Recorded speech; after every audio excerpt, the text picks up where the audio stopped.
La primera cara que aparece es la de este humilde servidor, de este humilde cronista en dos ocasiones, y de la denunciadora serial, así los denomina Mariana Zubik, que está aquí, y enseguida le voy a hacer un par de preguntas. Mariana Zubik, que tiene el dudoso orgullo de ser la única dirigente política que ha sido escrachada en este video. El resto somos todos periodistas. Allí lo estamos viendo más detalladamente el video de Cristina. Y la primera pregunta para Mariana Zubik es esa, ¿no? ¿Usted se siente una denunciadora serial? ¿Se siente, por qué cree que es la única a la cual aparece en ese video, siendo que hay muchas legisladoras o legisladores que han hecho denuncias contra ella? No sé claramente por qué soy la única. Sí es cierto que hemos sido muy pocas quienes hemos denunciado la mafia kirchnerista. Sé que ella tiene un encono personal. Yo soy santacruceña. Como vos decías, hablamos del origen. El origen fue el libro que yo escribí, que se convirtió en un bestseller en su momento, y que lo que mostraba era esto, ¿no? La matriz de corrupción kirchnerista desde el origen, desde la provincia de Santa Cruz. La realidad también es que no a la sazón estás vos y la nata, creo que estaba Nico Wiñaski, Daniel Santoro, que en realidad fueron los periodistas que, en mi caso, me dieron voz. ¿Qué pasaba? Porque vos decías, ¿qué pasa con Cristina y los periodistas? En Santa Cruz hay sobrados ejemplos. Uno de ellos, claramente, fue Adela Gómez, que era una periodista, una de las únicas periodistas independientes, y que aún hoy tiene una bala alojada en su pierna, pues fue acribillada en un piquete en zona norte, y esto fue ordenado por Néstor Carlos Kirchner.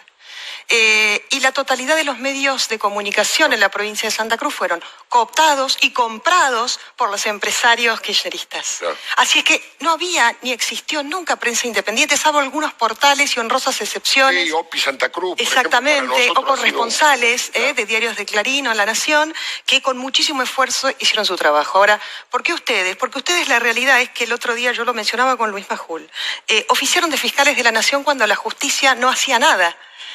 Esa es la realidad. Y también es cierto que muy pocos periodistas se animaban en aquel momento, como también muy pocos referentes políticos. Carrió fue la punta de lanza. Claro. 2008, la denuncia de asociación ilícita. Yo me sumo en el 2007 y allí también empezamos a trabajar un montón de causas. Yo he presentado más de una docena de causas. Pero la realidad, ¿cuál es? Es que la Presidenta de la Nación hoy tiene 7 causas elevadas a juicio oral. Claro. Es decir, que lo que vos mostrabas en la televisión y los periodistas independientes mostraban en la televisión, y nosotras, las denunciadoras seriales, denunciábamos, fue comprobado por 3 tribunales orales en este momento, por varias cámaras donde ella intentó recusar, y además hay un tema que me sorprende respecto a la memoria. Recordemos, la totalidad de su gabinete estuvo preso hasta hace muy poco tiempo. Exacto. Cuando ella, con este plan de impunidad que vos bien decís... Con el vicepresidente incluido, digamos. Exactamente.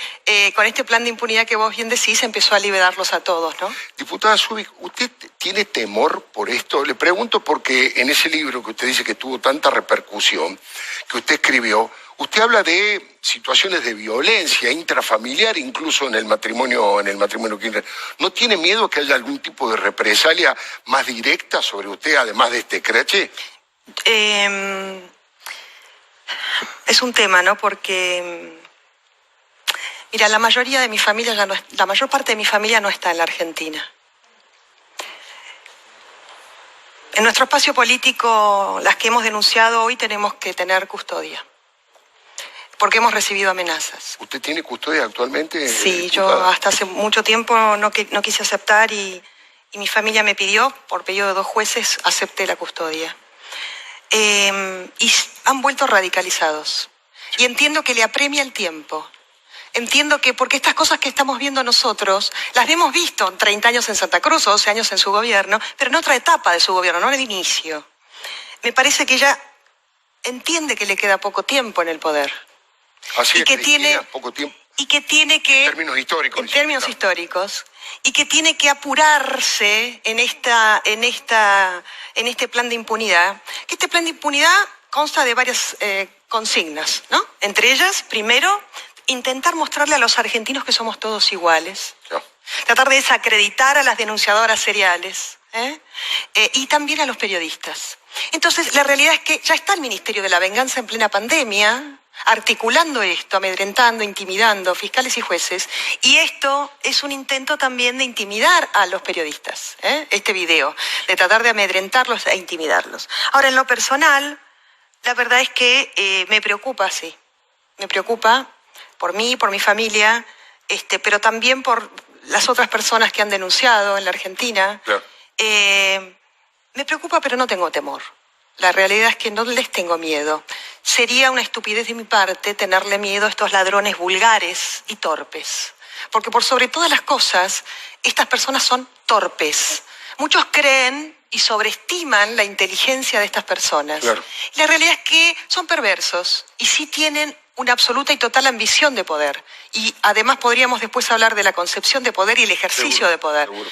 Pero por sobre todas las cosas, son torpes con inquietudes. Y eso es mucho más peligroso, ¿no? Bueno, la saludo nuevamente, momentos complicados. Sí me interesaba trasladar aquel esquema y aquel régimen de Santa Cruz que usted denuncia en la actualidad. ¿En qué ven las diferencias? ¿Qué hombres son los mismos que participan? ¿Y cuál es su análisis, diputada? Bueno, podríamos hablar respecto a uno de los hitos que están hoy, ¿no? Más allá de... Entiendo que es importante contextualizar la coyuntura. Estas personas ya las conocemos. Como bien decía Jorge, gobernaron 30 años Santa Cruz, 12 años la Nación, ya sabemos quiénes son, las prácticas están radicalizados, vuelven radicalizados. Es como yo dije acá en este programa, que se gestó en esta versión del kirchnerismo con Alberto Fernández, la radicalización de la cleptocracia, ¿no? Es decir, por este tema del tiempo histórico y también político, les apremian la situación y están poniendo primera, y avanzando, pisando el acelerador con todo y replicando nuevamente cosas que ya venían haciendo, que ya las hicieron en Santa Cruz y las hicieron en la Nación. Ahora, ¿cuál es uno de los temas que hoy está y que todos están hablando para tratar de encontrarle lógica y razón? Es el tema Vicentín. Sí. Mire, yo le diría, desde mi humilde opinión, que acá no hay ninguna razón lógica. Esto es total y absoluta insensatez que caracteriza al kirchnerismo. Insistir en la locura, insistir en el error. Claro, exactamente, pero es insensatez total. Es decir, todos tratamos de encontrarle la vuelta al caso Vicentín. ¿Qué veo con el caso Vicentín? Lo que nosotros analizamos es que esto en realidad significa un hito que representa patrimonialmente, es decir, la cultura del sector productivo, el corazón productivo de la Argentina. El patrimonio cultural del corazón productivo de la Argentina. Sí. Ese hito es Vicentín. Entonces, ¿por qué empresa testigo? ¿Por qué nos preguntamos? Es por estos temas que ellos plantearon, ¿no? Soberanía alimentaria, tratar de incidir con el tema del dólar, tratar de meterse dentro de lo que es la industria y las exportaciones. No, Vicentín es la 10ª en exportación y 6ª en el sector. ¿Pero qué significa? Eso es lo que nos tenemos que plantear. ¿Por qué esto en esta instancia, es decir, plena pandemia, no estamos fundidos? ¿No estamos renegociando la deuda? No pueden terminar de pagarle a los médicos. Entonces te plantean empresa testigo. Claro que es una empresa testigo. Pero es una empresa testigo como una especie de panóptico. Siendo esta empresa un hito que lo que representa, como te decía anteriormente, es el tema cultural del sector productivo, ¿no? El patrimonio cultural del sector productivo, el corazón productivo del país, se convierte en el panóptico. Es decir, miren lo que hicimos con Vicentín. Para intentar intimidar y amedrentar al sector, porque ¿qué necesita el kirchnerismo ahora? Volver a gestar nuevamente un enemigo. Ya lo fue con la épica, ya lo fue con la 125, y ahora vuelven en realidad con esto de con el tema de la soberanía alimentaria. Entonces ponen YPF y te dicen vamos a hacer lo mismo que hicimos con YPF. Válgame Dios. Ay, Dios mío. Hoy YPF, el valor de mercado de YPF, es la 3ª parte de lo que fue antes de la estatización de Kicillof. Y nos costó pagar las multas. Nos costó que en ese momento Kicillof dijo no nos va a salir un peso. Claro. Ya en ese momento pagamos 5.000 millones y ahora tenemos un juicio que nos va a representar más o menos esa cifra, ¿no? 5.000 millones más intereses. Entonces, ¿y qué pasó con YPF? Ahora parece que la van a transformar en un multirrubro. Claro. Va a terminar, como dijo Pañi en una columna, vendiendo YPF yogur, Yogur, claro. ¿no? Entonces, ¿qué pasó? Caído el espejismo de Vaca Muerta, donde YPF no puede realmente hacerse cargo de eso, Claro. eso es una realidad, ponemos a YPF y la convertimos en un multirrubro para hacernos cargo de Vicentín. La pregunta que tenemos que hacernos todos los argentinos es, ¿quién se va a hacer cargo de la deuda de Vicentín? Claro. ¿Quién se va a hacer cargo de los acreedores? ¿Quién le va a pagar a los ¿Dónde acreedores? va a salir el dinero? Claro. Y entonces la pregunta siguiente que nos hacemos es, ¿cómo hacemos para que Vicentín pueda recuperar la confianza con los productores? ¿Una Vicentina estatal, los productores le van a vender su producción a una Vicentina estatal? ¿Cómo hace para recuperar la confianza? Entonces la pregunta siguiente que me hago es, ¿qué se viene después de esto? ¿La expropiación de los campos para garantizarse la producción? Claro, que es lo que decía la doctora Carrió, ¿no? ¿Se viene eso? Entonces, ¿qué se viene? Intentos de intimidación y amedrentamiento a los productores para que efectivamente le vendan a la Vicentina estatal Sería terrible. con la bandera de YPF. Entonces, lo que digo es que esto es una alarma. Es una alarma que viene con antecedentes de conductas, Seguro. porque nosotros, en esto que te decía anteriormente, no podemos desconocer el ejercicio del poder de este gobierno, Claro. que es absolutamente totalitario en el ejercicio del poder. Entonces, buscan gestar un nuevo enemigo con el campo y con un hito como es Vicentín. Claro. Ahora, a la par de eso es todo lo que vos desarrollaste. Viene la impunidad, necesitan el marco de impunidad, ya se está gestando efectivamente, eso lo están intentando lograr. Pero coincido también con Jorge Lanata cuando decía que no hay tiempo. Entonces, al no haber tiempo, se radicalizan y ejercen mayor violencia. Claro. Y ahí es donde intentan intimidar a periodistas como Jorge, como vos, en esto que también coincido que decía Joaquín Morales Solá.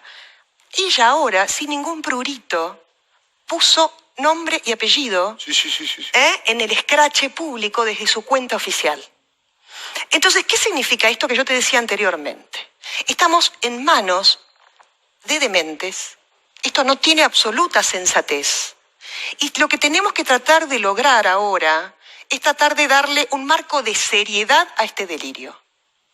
Y la única forma de poder darle un marco de seriedad a este delirio es que las fuerzas políticas de la oposición, además de marcar límites y declarar repudio respecto al plan de impunidad, Claro. empecemos a articular una alternativa seria que empiece a darle respuestas a todo este avasallamiento institucional que se transforma y repercute directamente en el bolsillo de los argentinos. ¿Por qué? Porque en plena renegociación de la deuda, esto que Vicentín es, que es un robo y una estafa, Sí. recordemos esto. Recordemos esto de Vicentín, cuando pasó lo que pasó con YPF. Y lo vamos a saber muy pronto. Es un robo, además de ser ilegal e inconstitucional, es un robo. Pero también una estafa porque le da la oportunidad a una parte de Vicentín. Hay que desglosar. Vos tenés un sector de Vicentín con Nardelli, en quien nosotros no apoyamos y que desde Elisa Carrió ha denunciado y señalado. Pero por otro lado tenés un sector de la familia Vicentín honorable que vive en Avellaneda. Y que, como te decía, es un... Sí. Entonces, hay que, en este sentido, y en lo que te venía desarrollando, comprender hacia dónde van y qué quieren buscar con esto, ¿no? Entonces, en el límite que tenemos que tratar de poner desde la oposición, Sí. no perder de vista que en todo sentido es importante contextualizar Claro. el objetivo final del kirchnerismo, ¿no? Y entonces pido al sector y también a los argentinos que están alarmados y alertados por esto, que también sepan que son torpes. Que no lo sobreestimen, como decía. Que no lo sobreestimen, que son torpes y que se les complica bastante A medida que van pasando. a medida que va pasando el tiempo. Entonces es importante en esto no tenerle miedo a los torpes. Diputada Mariana Zubik, le agradezco muchísimo. Gracias que haya a vos. venido y le agradezco su coraje para exponer este tipo de cosas.